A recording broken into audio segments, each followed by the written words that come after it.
लड़के हैं, लड़कों से गलती हो ही जाया करती है।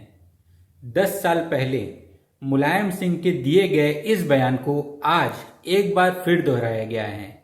सुभाषपा नेता और भाजपा सरकार के मंत्री ओम प्रकाश राजभर ने इस बयान को दोहराते हुए मुलायम सिंह के बेटे और सपा नेता अखिलेश यादव पर करारा तंज कसा है। दरअसल अखिलेश यादव ने अयोध्या में हुए दुष्कर्म मामले में गिरफ्तार आरोपी के डीएनए टेस्ट की मांग की है। इस मांग को लेकर यूपी में एक बार फिर सियासी पारा हाई हो गया है। यूपी के गाजीपुर में आए सुभाषपा नेता ओम प्रकाश राजभर ने सपा के साथ कांग्रेस और बसपा को भी आड़े हाथ लिया है।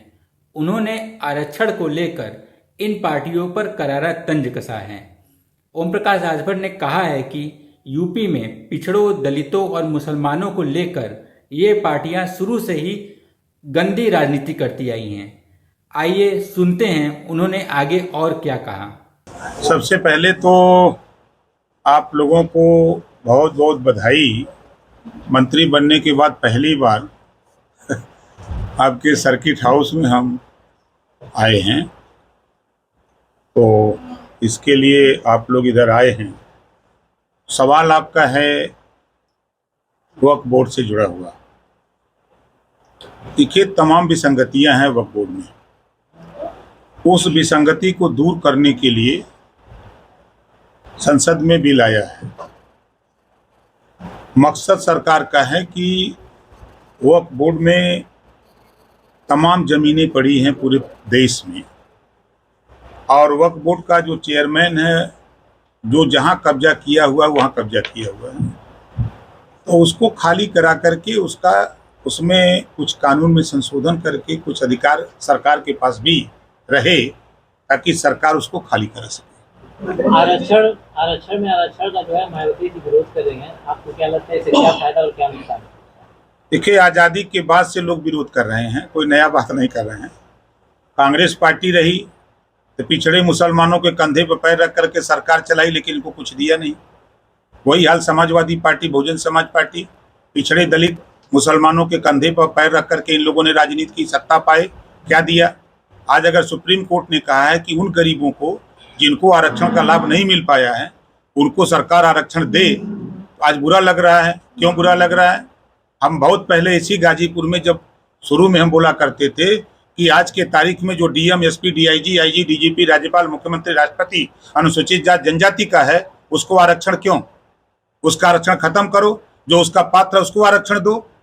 तो उस समय तो लोगों को नहीं समझ में आ रहा था। आज सुप्रीम कोर्ट ने जो बात कहा 3 सितंबर 2013 को, हाई कोर्ट ने कहा था कि 27% आरक्षण में जो जातियां आरक्षण का लाभ ले चुकी हैं उनको निकाल करके जो शेष जातियां आरक्षण नहीं पाई हैं उनको बांट करके आरक्षण दिया जाए। सरकार समाजवादी पार्टी की थी, लेकिन उन्होंने भी नहीं ध्यान दिया। तो जो सुप्रीम कोर्ट का फैसला है, इन लोगों के विरोध करने का मात्र इतना कारण है कि अमीर लाभ लेता रहे, गरीब परेशान होता रहे। मायावती जी का जो ट्वीट आया है या जो विरोध कर रही है, इसके पीछे क्या लगता है? क्योंकि आर्थिक आधार पर आरक्षण की बात तो उन्होंने भी कही थी। फिर विरोध किस बात का? वही तो आप गवाह हो। इसी गाजीपुर, चाहे लंका मैदान में मैं किया हूँ, चाहे कचहरी पर मैं प्रदर्शन किया हूँ। मैं 22 साल से मैं ये बात कह रहा हूँ कि जो मजबूत जातियाँ हो गई हैं, जो जाति व्यवस्था है, जो मजबूत जातियाँ हैं, उनको उस एरिया से निकाल करके आरक्षण के दायरे से, जो गरीब कमजोर हैं, इनकी माली हालत खराब है, उनको आरक्षण देने की वकालत हम आज 22 साल से कर रहे हैं। उस फैसले को यदि सुप्रीम कोर्ट ने मुहर लगाया है तो मायावती जी को स्वागत करना चाहिए। अगर वो कह रही हैं जो बात, तो भूल गई जब उनकी सरकार थी। हम बोलते हैं तो विरोधाभास होता है। वो उस दिन भूल गई जब अंबेडकर ग्राम विकास योजना बनाई थी, या उन्होंने वो नहीं देखा किसी दलित बस्ती में उसका लाभ दिया जा रहा था? वहीं ब्राह्मण, राजपूत, भूमिहार, अहिर, गडेरी, कुंभी, कोयरी, भर, चमार, मुसहर, धोबी, खटिक, पासी, केवट, बिन, मला को नहीं दिखाई दिया, खाली दलित दिखाई देता था। उस योजना का लाभ किसकी सरकार में बना था? आज वो बोल रही हैं। ठीक है, वो नेता हैं, हम उनका स्वागत करते हैं, हम उनके साथ रह के काम किए हैं। वो राष्ट्रीय अध्यक्ष थे, हम जिला अध्यक्ष थे, लेकिन तब थे। लेकिन आज वो राष्ट्रीय अध्यक्ष है, बड़ी पार्टी है उनकी, राष्ट्रीय पार्टी है। हम छोटिया पार्टी से, लेकिन है तो राष्ट्रीय अध्यक्ष है। 2001 में मुकुल सिंह की कमेटी की रिपोर्ट लागू नहीं हुई और राघवेंद्र सिंह की कमेटी की रिपोर्ट पेंडिंग। इस रिपोर्ट को सार्वजनिक करने के लिए क्या आप सीएम साहब से बात करेंगे? महाराज सीएम साहब से ही नहीं, पीएम साहब से बात हो गई है। रोहिणी आयोग का गठन माननीय प्रधानमंत्री जी ने कराई। रोहिणी आयोग की रिपोर्ट आ गई।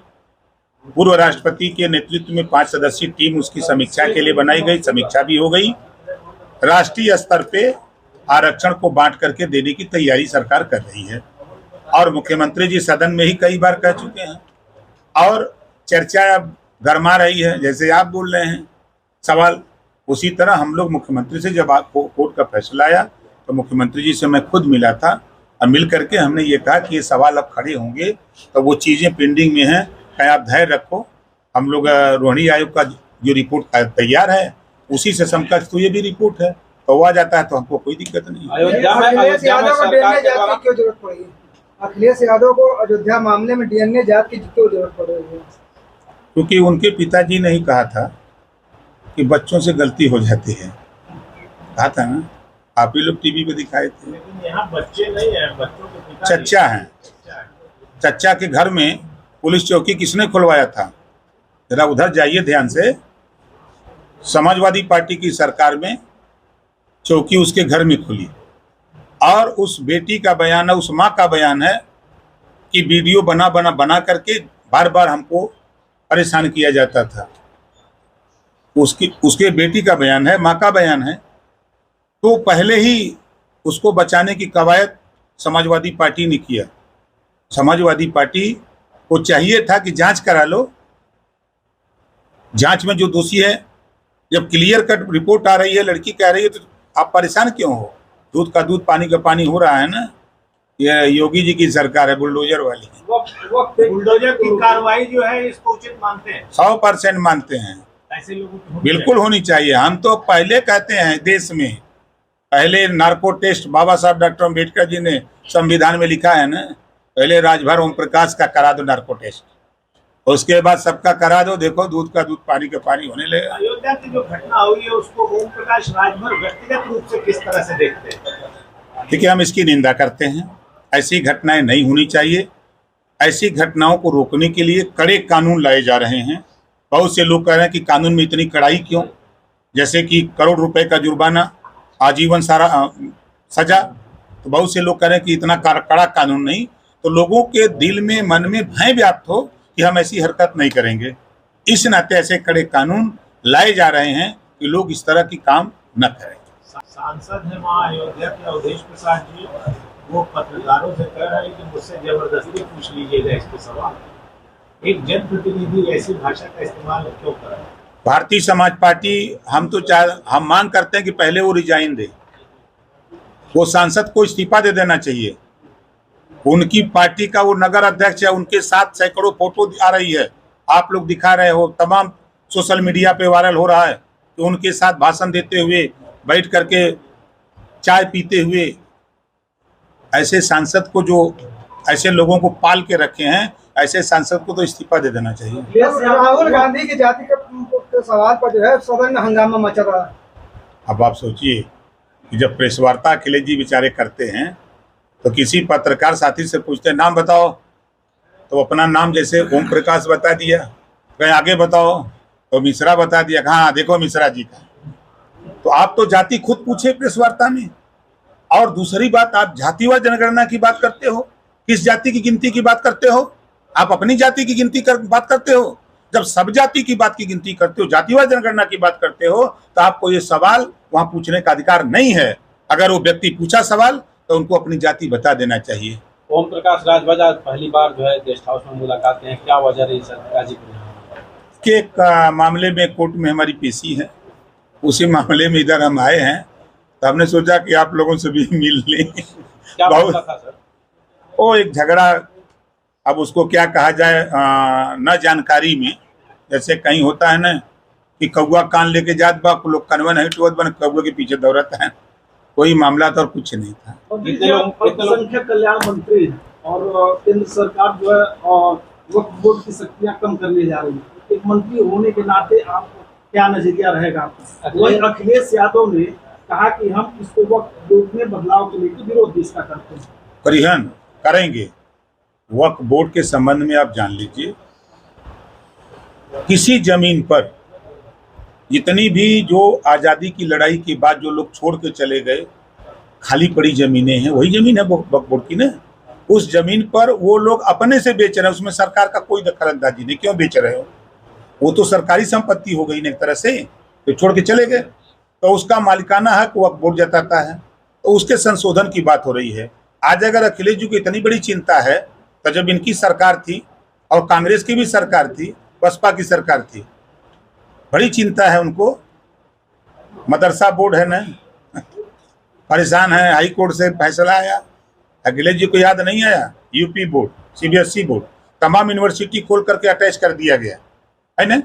आप अगर लायक थे, मुसलमानों के हितैषी थे, मुसलमानों का हित चाहते थे, तो आप एक यूनिवर्सिटी खोल करके मदरसा बोर्ड को उसी से अटैच कर दिए होते, मान्यता दे देते, तो सुप्रीम हाई कोर्ट भी उस पर दखल अंदाजी नहीं देता।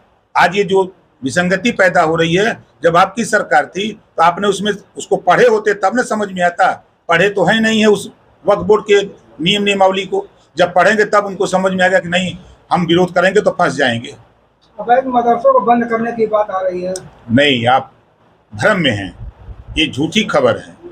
जो अनाधिकृत रूप से मदरसे चल रहे हैं, ना तो उनके पास अमानता है ना तो मानता है, ऐसे मदरसों में उन पे जांच हुई है। ऐसे मदरसों की बात हो रही है, ना कि जो एडेड मदरसे हैं, जो अनएडेड मदरसे हैं, उन पे कोई चर्चा नहीं हो रही है। भारत सरकार का एक आई है, गाइडलाइंस आई हुई है, वहाँ से सूचना मांगी गई है, निर्देश मिला है कि बाल अधिकार सुरक्षा आयोग, उन्होंने कहा कि अगर ऐसे मदरसे जो सर्टिफिकेट देने के अधिकृत न हों, ऐसे बच्चे जहाँ पढ़ रहे हों, उनको सरकारी स्कूल में दाखिल कराया जाए। तो सरकारी स्कूल में दाखिल कराएंगे तो वहाँ पर जो है उनके जो दिन की बात होती है वो कहाँ से उनको मिल पाएगी? भैया मेरे इसी नाते संशोधन की बात हो रही है ना। आप बताओ, यूपी बोर्ड और सीबीएसई बोर्ड में हिंदी, मैथ और समाजशास्त्र अनिवार्य है ना, और वहाँ क्या है, उर्दू, फारसी, अरबी अनिवार्य है। इसी का संशोधन है कि आप हिंदी, गणित, मैथ पढ़ो, उसके साथ साथ चाहे उर्दू पढ़ो, चाहे फारसी पढ़ो, चाहे अरबिया पढ़ो, कोई रोक नहीं है। जैसे यूपी और सीबीएसई बोर्ड में है उसी तरह वहाँ व्यवस्था, हम एक समान व्यवस्था चाहते हैं। चुनाव में क्या लगता है इस पर? जनता मालिक है ना, हम लोग तो मालिक नहीं है। हम लोग बोल देते हैं, आप लोग दिखाते हैं, और वोट जनता देती है। जनता के हाथ में है, बेहतर प्रदर्शन रहेगा, हम इतना कहेंगे। अगर आप ये वीडियो YouTube पर देख रहे हैं तो हमारे चैनल को सब्सक्राइब करें और बेल आइकन को दबाना ना भूलें। अगर आप Facebook पर ये वीडियो देख रहे हैं तो हमारे पेज को लाइक करें।